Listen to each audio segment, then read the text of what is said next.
Masechet Baba Kama Daf Tzadik Zayin Amud Aleph. On va commencer par la première ligne. Umi Amar Rav Avda Kemekar Ke'e Dame Veha Amar Rav Daniel Barav Katina Amar Rav Hatokef Be'avdo Shel Havero Be'asabo Melacha Patour Ve'is Al Ka'adatach Avda Kemekar Ke'e Dame Amai Patour Birshuta Demare Ka'e. La question que la Gemara pose, c'est par rapport à ce qu'on avait étudié précédemment. Rav avait été posek la halakha comme Rabbi Meir. Finalement, il s'est avéré que ce n'était pas vraiment Rabbi Meir à qui il faisait allusion, c'était plutôt à Chachamim. Mais comme il y avait eu une inversion des noms et qu'on a fait dire à Rabbi Meir ce qu'ont dit les Chachamim et vice-versa, alors il a dit à la Rabbi Meir de la Mishnah telle qu'une autre version. Mais selon sa version à lui, c'était le contraire. Rabbi Meir considère que le Eved c'est comme du mobilier et Hachamim pense que le Eved Kenaani c'est comme de l'immobilier. Qu'est-ce que ça change? Nous avons une règle, c'est que le voleur, quand il a volé un objet mobile, alors il a ce qu'on appelle Kinyane Gezela, c'est-à-dire il a une certaine propriété. D'ailleurs, il n'a pas besoin de payer la location, même s'il s'est servi de l'objet volé. Le jour où il le rendra, il va le restituer tel quel. Il n'aura pas besoin de payer la location pour toute la période qu'il a utilisée. Pourquoi? Car l'objet qui était volé a été comme, en quelque sorte, birshuto chez la gazlan, dans son domaine, dans sa propriété. Ça, c'est valable pour du mobilier. Mais s'il a volé de l'immobilier, la règle étant karka enanixelet. L'immobilier n'est pas volable. Puisqu'il n'est pas volable, donc il reste toujours la propriété de son propriétaire, ce karka. Donc si le voleur l'a utilisé, il faut payer une location. Il faut payer un loyer. Alors maintenant, quel est le statut du Eved Kenaani? C'est comme du mobilier ou comme de l'immobilier?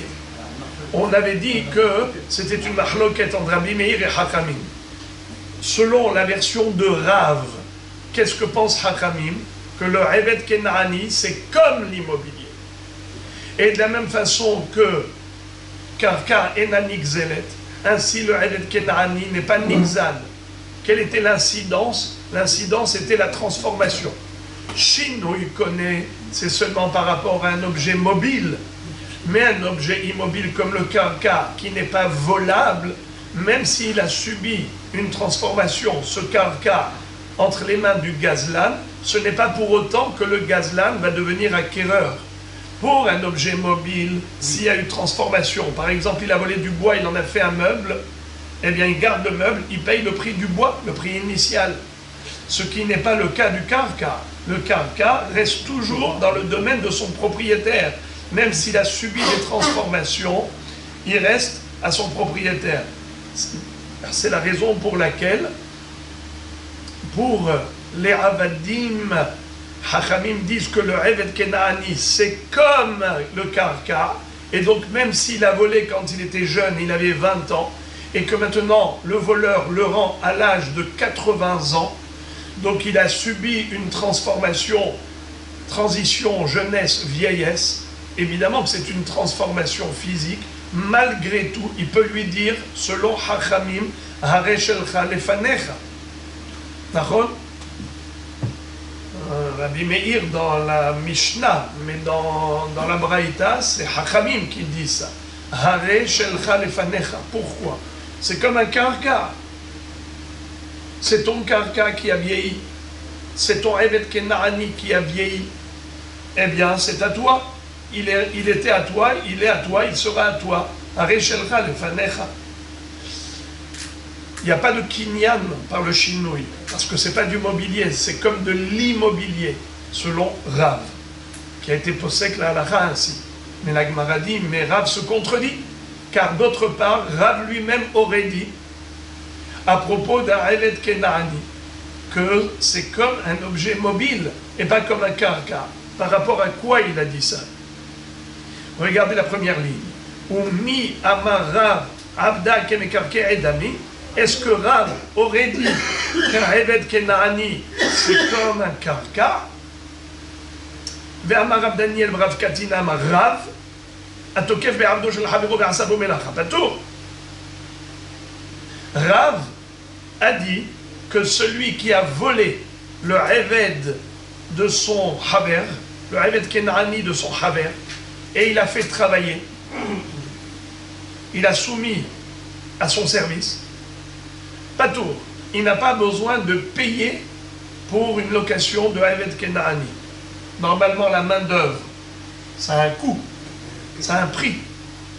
Donc, normalement, si on dit que le karka, si on dit que le Eved Kenaani c'est comme un karka qui n'est pas volable, donc lorsque le bonhomme a pris le Eved Kenaani de son prochain, il devrait normalement payer le prix de la location, le prix de la main-d'œuvre, puisque ça reste la propriété du propriétaire. Si on dit que le Eved Kenaani c'est comme du mobilier, alors il n'a pas besoin de payer le loyer. On a déjà dit qu'un voleur qui utilise l'objet, il rend l'objet, mais il n'a pas besoin de payer une location pour toute l'utilisation. Mais si c'est un karka, oui. Si Rav a dit que celui qui a volé le Eved Kenaani de son voisin et il a soumis à son service, il est patour. Il n'a pas besoin de payer pour cette main-d'œuvre, pour ce service. Comment ça se fait? Si tu dis que c'est un karka, il faut qu'il paye. Si tu vois qu'il n'est pas tour, c'est qu'il ne le considère pas karka. Il le considère mobilier. Alors on ne comprend plus. Rav, il se contredit. Un jour, il nous dit que le karka, c'est comme de l'immobilier. Et un jour, il dit que c'est du mobilier. Il dit que c'est comme l'immobilier. La preuve, c'est que quoi? Il a dit la halakha est comme hachamim, que shinui et no connaît. Ça reste la propriété du propriétaire, parce que c'est comme un karka. Et d'autre part, il a dit que celui qui a utilisé le Eved Kenaani de l'autre, il n'a pas besoin de payer une location. Pourquoi pas? Mais il devrait. Si on dit que le Eved c'est comme un karka, il devrait payer la location, puisque karka est un nixelet. Et la badaï, si tu vois qu'il a dit pas tout, c'est que Rav pense que le Eved Kenaani c'est comme du mobilier. Et un voleur de mobilier ne paye pas la location pour toute l'utilisation qu'il a eu, dont il a bénéficié pendant la période du vol. Évidemment, il doit rendre le Eved Kenaani qu'il a volé à son propriétaire. Il est obligé, mais est-ce qu'il doit payer pour le service, pour la location? Rav a dit patour. Ça veut dire qu'il considère que le Eved Kenaani c'est comme du mobilier, quelqu'un qui a volé une perceuse et il a utilisé, ensuite il rend la perceuse. Est-ce qu'il faut payer pour la location comme chez Kiloutou? Réponse, non. Pourquoi? Car il a, le voleur, une propriété sur l'objet qu'il a volé. Il ne paye pas la location pendant cette période, pour cette période d'utilisation. Mais par contre, s'il a volé un karka, oui, alors s'il a dit que le Eved Kenaani qui a été volé par Réhouven, ensuite quand il va restituer le Eved Kenaani à Shimon, le propriétaire, il ne lui paye pas pour toute cette période où il a travaillé pendant 3 ans avec ce Eved Kenaani. Il ne paye pas pour ces 3 ans de travail. Pourquoi pas? Mais si tu dis que c'est comme un karka, il devrait payer. Si tu vois que Rav a dit pas tout, c'est qu'il considère que le Eved Kenaani, c'est comme du mobilier. Contradiction. Je répète dans les mots.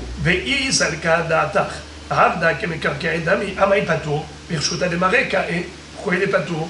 Mais c'est comme, mais il était encore dans le réchou de son maître.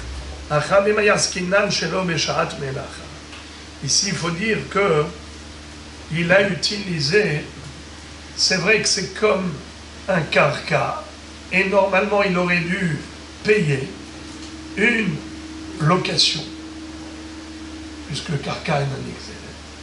Mais ici, en quelque sorte,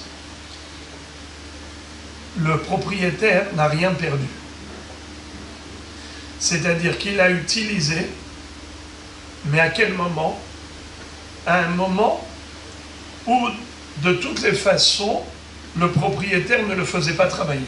Exemple, si le propriétaire utilisait son Eved depuis 8 heures du matin jusqu'à 10 heures du soir, 22 heures. Mais après 22 heures, l'autre il va dormir.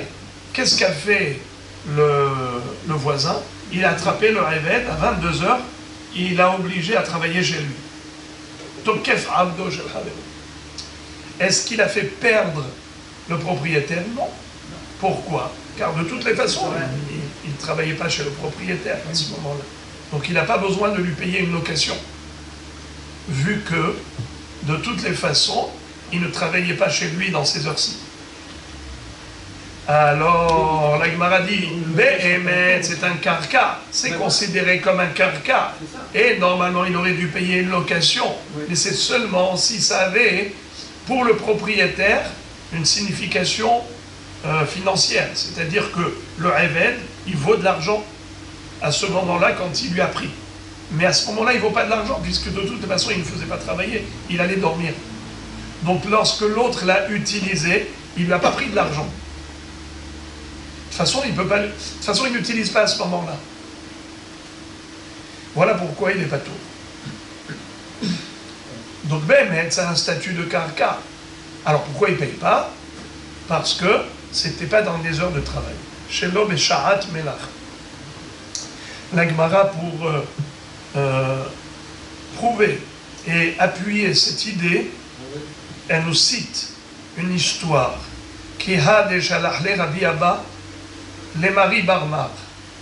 Un jour, Rabbi Abba a envoyé poser la question à Marie Barmar. Il lui a dit, Ba'emine Merav Huna, s'il te plaît, toi tu as l'occasion de croiser Rav Huna, pose-lui la question suivante. Hadar behatzer havero shelo midato, tzarich le'alot lo sachar, ou en tzarich le'alot lo sachar. Il lui a dit, quel est le din?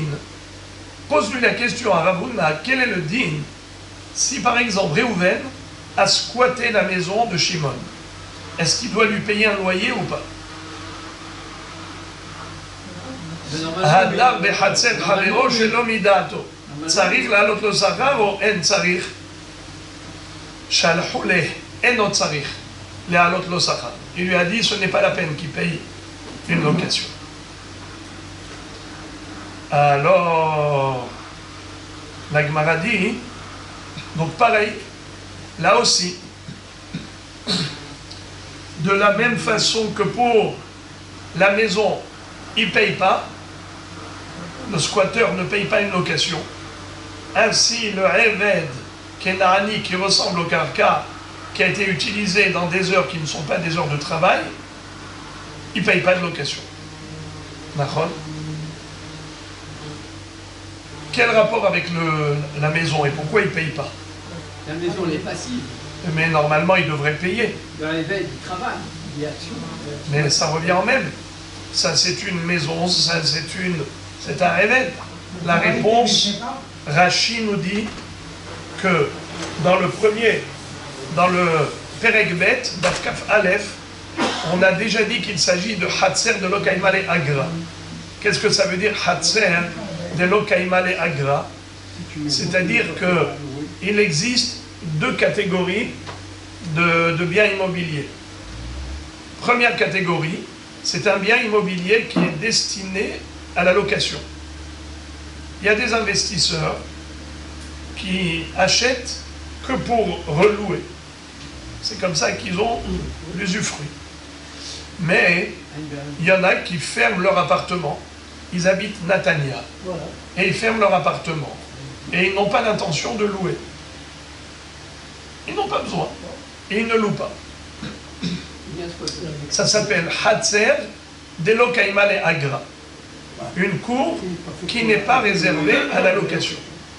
Alors, dans ce cas-là, si jamais il y a un squatteur, il ne payera pas. Pourquoi? car il n'a pas volé le prix de la location. Vu que l'autre, de toutes les façons, ne pensait pas louer. Si c'était une maison qui était destinée à la location, il est venu.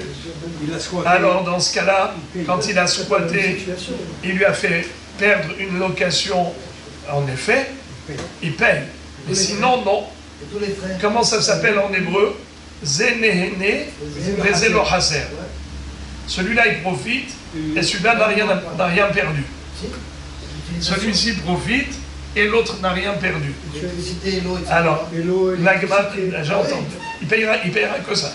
Alors maintenant, la question est de savoir quelle est la comparaison. La comparaison, c'est que de la même façon que pour un bien immobilier, on a dit que si ce n'est pas destiné à la location, le squatteur ne paye rien. Ainsi, le Eved Kenani qui a été soumis à l'esclavage par le voleur, il a été soumis dans des horaires qui, de toutes les façons, n'étaient pas exploités par le propriétaire. C'était après 22 heures. Donc, de toutes les façons, il ne lui a rien pris. Mais le lendemain matin, il prendra un café de plus. Alors, la Gemara dit, mais on verra, on va rentrer dans le détail. La Gemara dit, comment tu compares l'incomparable? Bish lamaatam ben leman de amar beta mitvayativ nihaleh ben leman de amar sh'iya yukatsha ou sh'iya yukatsha nihaleh elacha mi nihaleh de nifhush avde. Voilà votre question, Rabbi Masoud. Voilà votre question. La Gemara la pose. La Gemara dit, mais tu compares l'incomparable.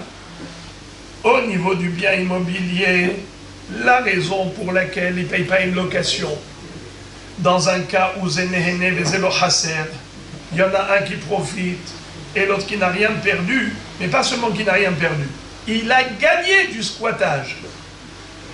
Pourquoi? En quoi il est gagnant? Il est gagnant parce que nous avons une règle. Beta mitva yativ. Selon une première version, c'est qu'une maison habitée, elle est préservée. C'est-à-dire, quand quelqu'un habite dans une maison, il voit qu'il y a une fuite, il s'en occupe. Il y a une fissure dans le mur, il va colmater, et il va faire la peinture. C'est-à-dire, en français on appelle ça de l'entretien. Une maison habitée est entretenue. Mais une maison qui est fermée, elle n'est pas entretenue. Tu vas avoir des fissures par là, des infiltrations de l'autre côté, des inondations. Personne ne se rend compte de rien. Il y a une coupure d'électricité, le congélateur, tout ce qu'il y a dedans pourri, et ainsi de suite. C'est une catastrophe. Quand ils reviennent, ces gens qui ont fermé la maison, ils trouvent des surprises. C'est ce qu'on appelle de la conciergerie. Voilà. Alors maintenant, ça c'est ce qu'on appelle beta mitva yativ. Une maison habitée est entretenue. Alors, donc le squatteur, il peut lui dire, mais moi je t'ai rendu service. C'est vrai que j'ai profité, mais toi, tu n'as rien perdu. Primo, tu ne pensais pas louer, tu as fermé. Deuxièmement, c'est moi qui t'ai rendu service. Alors dans ce cas-là, on dit, Zenehene Vezelo Haser. Celui-là, il profite, l'autre n'a rien perdu. Ok. Mais quand même, il a eu, quelque part, un petit bénéfice. Donnant, donnant. Donnant, c'est que moi, j'ai entretenu ta maison. Ou bien, il y a un autre bénéfice, c'est Ush'iya Yukatsha. Il y a un pasouk qui dit que She'iya, c'est le nom d'un démon qui détruit les maisons inhabitées. Ça veut dire qu'il réside là où il n'y a personne. Alors vous voyez que ces maisons-là, elles plongent dans la désolation. Tu vois toutes sortes de choses dégradées, détériorées. Tu dis, mais quand même, franchement, qu'est-ce qui s'est passé ici? Alors en fait, c'est She'iya qui a été marqué le Sha'a, ou She'iya Yukat Sha'a. Alors il lui dit, mais moi quand j'étais là, il n'y avait pas de démon. Parce qu'ils ne viennent pas là où c'est habité. Je t'ai rendu service. Alors la Gemara dit, tu ne peux pas comparer le Eved Kenani au Karka, parce que dans le Karka, il y a soit cette raison, que le squatteur, en effet, il a fait profiter le propriétaire. Mais dans le cas de... Dans quel cas? Le cas du Eved Kenani. Il lui a pas... Il ne fait pas profiter, au contraire, il le fatigue. Ah, normalement, il devrait dormir, comme vous dites, à 22 heures. Il le fait travailler jusqu'à minuit. Le lendemain, il est crevé, comme vous dites si bien. Qu'est-ce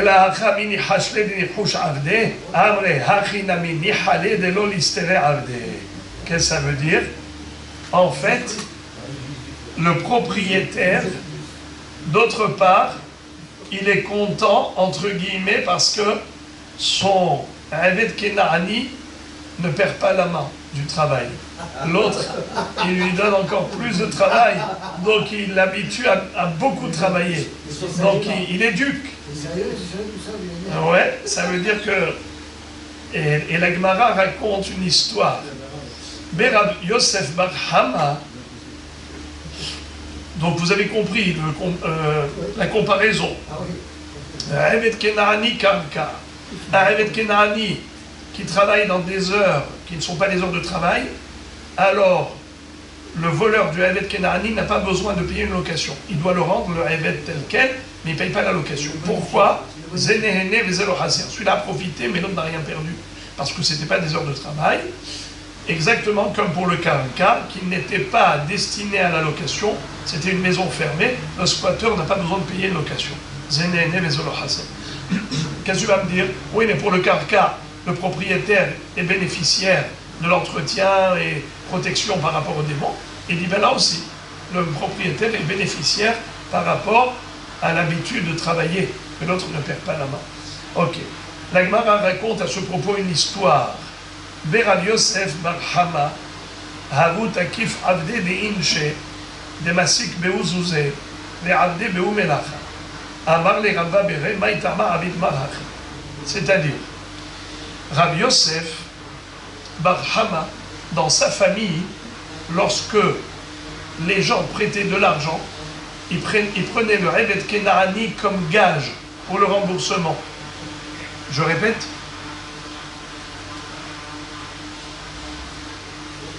Réhouven a prêté de l'argent à Shimon, 1 million de shekels. Qu'est-ce qu'il lui a fait? Réhouven à Shimon, il lui a pris le Eved Kenani comme un gage, comme caution, pour le remboursement. Et ensuite, plus tard, il lui rend le Eved Kenani contre remboursement. Quand l'autre va lui rembourser, il lui rend son Eved Kenani. Mais entre-temps, qu'est-ce qu'il a fait? Il a utilisé. Alors, dans la famille de Rabbi Yosef Bar Hama, Havu Takif Avde de Inche de Masik Beuzouze. Ils mettaient à leur service les Avadim qui appartenaient à leur emprunteur. Les Avde Beu Melacha. Il les faisait travailler. Amarle Rabba Bere, Rabba, son fils, lui a dit Maïtama, Avid Marachi. Alors il y a ceux qui disent qu'il ne faut pas dire Rabba, il faut dire Rava avec Aleph. C'est pas Rabba Bar Mahmani, c'est Rava, le fils de Rabbi Yosef. Alors il lui a dit Papa, comment ça se fait qu'à la maison on se permet de faire une chose pareille? Et quel est le problème? Le problème, ici on va voir, c'est un problème de ribit. C'est-à-dire que ici, finalement, il va toucher le remboursement, mais en plus du remboursement, il va avoir un service supplémentaire. C'est-à-dire que l'utilisation du Eved Kenani, en plus du remboursement, ça fait deux choses. Ça fait ribit. C'est quoi ribit? C'est prêter avec intérêt. Je te prête 1 million, tu me rends 1 200 000. Eh bien, les 200 000, c'est de l'intérêt. Alors, pareillement, ici, il lui a prêté de l'argent. Il lui a pris le Eved Kenani comme gage. Ok, rends-lui le Eved Kenani. Mais quoi, pendant la période du prêt, il a mis à son service. Alors, c'est ribit. Amarle Maïtama, Avid Morachi. Pourquoi? Rabbi, Abba, Shalita, pourquoi vous faites ça? Amarlo, Il lui a répondu, D'Amar Rav Nachman, Avda, Nehom Krese lo Shave. Il lui a dit, parce que moi je le nourris. Et comme je le nourris tous les jours, eh bien, Rav Nachman disait que le Eved, Kenani, il ne vaut même pas le pain de son ventre. Le pain que je lui mets dans le ventre, il coûte plus cher que sa main d'œuvre. Quel intérêt de prendre le... Alors il lui dit, Amarle, Ima de Amar Rav Nachman, Kegon Daru Avde, de Meraket Bekouve, Kuleo Avde, Me'abad Avde. Il a dit, Rav Nachman, il a dit ça que par rapport à son esclave. Car l'esclave de Rav Nachman, c'était un fainéant. Rav Nachman lui a dit, toi tu es bon à rien, alors au moins tu vas me rapporter un peu d'argent. Comment? Tu vas aller danser dans les bistrots. D'accord? Dans les bistrots, ils ont besoin d'animation. Allez là-bas, tu vas aller, un peu de cigarette, tu vas prendre un peu de kiff, un peu d'alcool, et mets-toi à danser, que les gens vont comme ça être intéressés. Ils vont me payer le prix de l'animation. Ouais, mais ce que je te donne comme nourriture et que tu me manges le matin, midi et soir, les 3 repas, eh ben, sache que je paye plus cher que les quelques centimes que tu me rapportes. Alors, le proverbe de Rav Nachman, ce qu'il a dit par rapport à Darou, son serviteur, il s'appelait Darou, il a dit Nehom Krese lo Shave. Avda, Nehom Krese lo Shave. Ce Eved, même le pain de son ventre, il ne le vaut pas. Donc, ça reste du ribit. Quand est-ce que l'on dit en effet que on peut dire que quand on donne à manger au Eved Kenani, on n'a pas gagné quoi que ce soit de son service, parce que le service ne vaut pas ce qu'on lui donne à manger. Donc le propriétaire qui de toutes les façons devait le nourrir, il est bien content que celui qui le nourrit, en fait, il ne gagne pas, il n'arrive même pas à couvrir les frais. C'est quoi l'intérêt? Regardez.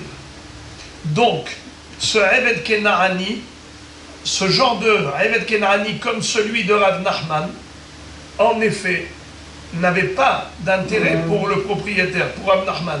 C'était un Eved Kenani qui était là, et il le nourrissait par pitié, il lui donnait de la nourriture, et il essayait de récupérer les quelques centimes au travers de l'animation qu'il faisait dans les bistrots. Il était ce qu'on appelle Meraket Bekouvé. Alors ça, c'est le genre de Eved Kenani qui ne vaut pas la peine, Bichlal, d'être entretenu. Pourquoi? Tu payes plus cher pour lui que le travail qu'il te fait. Alors si c'est ce genre de Eved Kenani, tu as raison.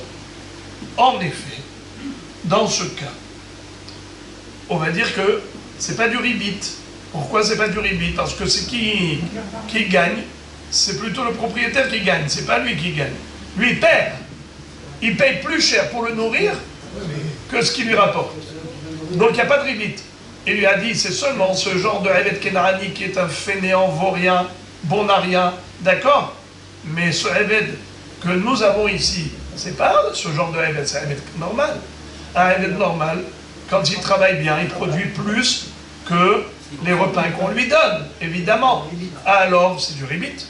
Car finalement, quand tu vas restituer le Eved Kenani, tu vas recevoir l'argent contre remboursement, et toute l'utilisation, c'était du ribit. Alors, Amarle Anna Kerab Daniel Svirali. Il a dit, bon, tu poses une bonne question encore, mais moi je m'appuie sur Rav Daniel. De Amar Rav Daniel Barav Katina, Rav Daniel, fils de Rav Katina, a dit au nom de Rav, Amarav, Atokev be'avdo shel havero, ve'osebo melacha patour, almani hale de lo listere avde. Il lui dit, en fait, il se rapporte à l'histoire, la fameuse histoire, vous vous rappelez que, pas l'histoire, la halakha, qu'on avait déjà vu, que Rav Daniel Barav Katina avait dit au nom de Rav, que celui qui vole le Eved Kenani de son voisin, et il a fait travailler, il est patour. Pourquoi il est patour? On avait dit que patour, parce qu'après tout, d'abord il a travaillé dans des heures qui n'étaient pas censées travailler pour son Adon. Donc là aussi, puisque de toutes les façons c'était la caution, donc de toutes les façons pendant la période du prêt, il était pris en caution, donc de toutes les façons il n'aurait pas travaillé pour le Hadon. Alors, donc à ce niveau-là, ça s'appelle Zenehene Bezelo Haser. Qu'est-ce que tu vas dire? Oui, mais après tout, tu profites. C'est vrai que tu profites, mais en fait, ce que je fais, ça fait profiter le propriétaire aussi. Que quoi? Que le Eved Kenaani ne s'habitue pas à la fainéantise, à la flemme, à l'oisiveté. Si je vais le prendre comme caution, je vais prendre le Eved Kenaani comme garantie de remboursement, mais je ne le fais pas travailler, le jour où je le rendrai à son propriétaire, ça va être un fainéant qui a perdu la main. Ça veut dire qu'il ne travaillera plus. Alors le Hadon, il est content que je le fasse travailler. Au moins, l'olistéré Adé, comme on avait dit, que c'est pour ça qu'on ne paye pas. Vous vous rappelez? Celui qui a volé un Eved Kenaani, il a fait travailler dans des heures qui ne sont pas les heures de travail. On avait dit qu'il n'a pas besoin de payer une location. Vous vous rappelez? Pourquoi? Parce que ça avantage le propriétaire, l'entretien, ça l'habitue à bien travailler. Alors là aussi, c'est moi qui leur rend service.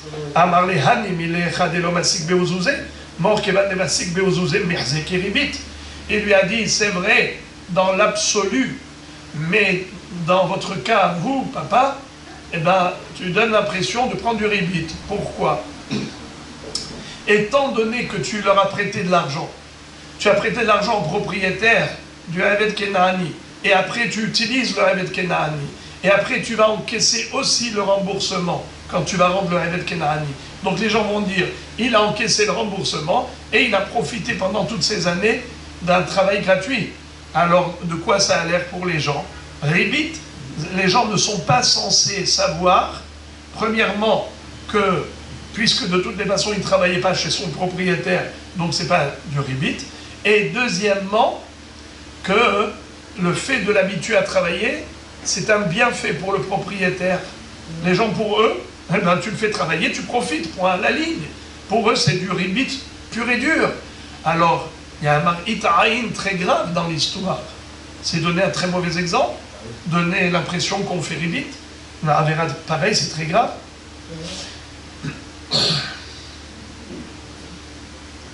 Et d'ailleurs,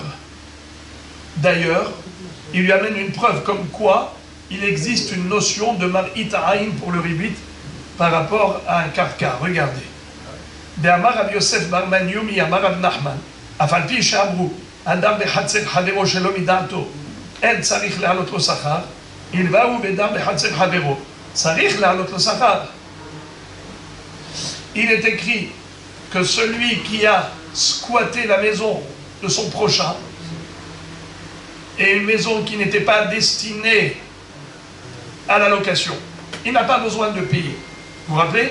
On avait dit pourquoi? Parce qu'au contraire, il entretient la maison et ainsi de suite. Il n'a pas besoin de payer une location, le squatteur. Mais attention, tout cela, c'est seulement si le squatteur n'était pas le créancier du propriétaire de la maison. Mais si le squatteur est créancier du propriétaire de la maison, ça veut dire que le propriétaire de la maison lui a emprunté de l'argent, étant donné qu'il y a ici une impression de ribit, c'est que le créancier, un jour, il va toucher son argent, mais en plus, il aura profité de l'appartement. Alors les gens, à vue d'œil, ils disent il y a du ribit. Et ils ne comprennent pas que non, c'était une maison qui de toutes les façons n'était pas réservée à la location, et qu'au contraire, c'est le squatteur qui entretient la maison. Les gens, ils ne voient pas ça. Les gens, ils disent il a reçu et son remboursement, et le squattage, et l'utilisation gratuite de la maison. Alors ça c'est assourd, à cause du mar'it aïn. Alors la Gemara dit, Rav Yosef a dit, Amarle Hadrebi. Il a dit, mon fils, tu as raison, eh bien, je me ravise, je ne vais pas utiliser le Eved Kenaani. Comme on n'a pas le droit d'utiliser la maison, si jamais on est dans un cas pareil de prêteur. Maintenant, on va terminer le sujet avec quelque chose qui ressemble. On a parlé de maison, on a parlé de Eved Kenaani, maintenant on va parler de bateau. Un paquebot. Sfina. Itmar, Atokef, c'est finato shel Havero. Quelqu'un qui a volé le bateau de l'autre. Quelqu'un qui a volé le bateau de l'autre. Et il s'en est servi. Ça veut dire qu'il a fait des voyages avec. D'accord. Alors maintenant, l'autre est en droit de réclamer la location. C'est-à-dire, il doit lui payer le prix de la location. Ou bien, il peut lui dire, paye-moi le prix de l'usure. Répétons. Itmar. Atokef sefinato shel havero ve'asaba melacha. Amarav. Ratza litol sechara. Notel. Ratza pechata. Notel. Ushmuel amar eno notel et la parta. C'est-à-dire, il y a de la part du propriétaire du bateau une possibilité de réclamer soit un dédommagement pour l'usure, soit un paiement pour l'utilisation. Ça dépend qu'est-ce qui coûte plus cher. Est-ce que ce qui est plus cher, c'est l'usure? Alors il lui dit, monsieur, tu as utilisé sans permission mon bateau, paye-moi un dédommagement pour l'usure. Soit au contraire, l'usure elle est infinitésimale, mais la location ça coûte cher. Alors ça il peut réclamer un dédommagement comme location. Tu as pris mon bateau, paye-moi. C'est ce que dit Rav. Le propriétaire c'est lui qui décide ce qu'il veut. Shmuel amar eno notel et la parta. Shmuel dit non, c'est un voleur. Un voleur. Quel est le digne d'un voleur? Il ne paye pas la location. Un objet mobile, on ne paye pas la location pour un objet mobile. Donc c'est un voleur classique. Qu'est-ce qu'il doit payer? Juste la dégradation. Un voleur chez qui l'objet a été dégradé, c'est sûr qu'il doit payer la dégradation. Alors maintenant, on a l'impression que Rav et Shmuel sont en mahloket. Car Rav donne deux hypothèses, deux options. Le propriétaire, il fait ce qu'il veut. Soit il réclame un dédommagement pour l'usure, soit il réclame une location. Alors que Shmuel ne donne pas deux options. Il dit uniquement le phat, c'est-à-dire un dédommagement pour l'usure causée par cette utilisation, mais pas une location. Parce qu'il n'a pas le statut de locataire, il a un statut de voleur. Amar Rav Papa l'a pédigué. Rav Papa dit que Béhémet, ils ne sont pas diamétralement opposés, Rav ou Shmuel. Chacun a parlé d'un autre cas. Ha de Ravida le Agra, ha de lo Ravida le Agra. C'est-à-dire, quand est-ce que il paye comme un voleur, c'est-à-dire qu'il paye une location lorsque c'est fait pour louer. Le propriétaire du bateau, qu'est-ce qu'il faisait avec son bateau? Eh bien, il le louait. Alors lui aussi, ce monsieur est venu, il a loué sans permission, il paiera une location, parce que c'était fait pour. Mais si ce n'était pas un bateau à louer, l'autre est venu, c'est un voleur classique. Un voleur classique, quel est le dit? Eh bien, il ne paye pas la location. Qu'est-ce qu'il paye? La dégradation. Veiba itima, deuxième réponse, Havea de Ravida le Agra, Hadenachit le Adata de Agra, et Hadenachit le Adata de Gazlanuta. Ou bien on peut dire également que Rav ou Shmuel ne sont pas en mahloket. Car les deux, Béhémet parlaient d'un bateau qui était destiné à la location. Seulement c'est le voleur qui lui n'avait pas l'intention de louer. Il avait l'intention de voler et pas de louer. Celui qui est venu sans permission, mais il s'est dit de toutes les façons, il loue. Eh bien, je ne vais pas l'attendre. Imaginons le propriétaire, il commence la location à 10h du matin. En attendant, lui, il est venu à 9h du matin, il dit, moi, j'ai besoin du bateau. Maintenant, il a pris avant l'heure, sans permission. Eh bien, il payera la location, parce qu'il n'avait pas l'intention de voler. Il voulait le louer. Mais le cas où on a dit qu'il payera le prat, c'est quand il n'avait pas l'intention de louer, il voulait vraiment voler. Et après, il a fait tchouva. Et il a dit, maintenant je te rends ton bateau que j'avais l'intention de voler, que j'ai volé, maintenant je te le rends. Alors là, il ne va pas rendre, payer la location, comme tout voleur ne paye jamais la location. Qu'est-ce qu'il payera? La dégradation. C'est de cela que parle Shmuel.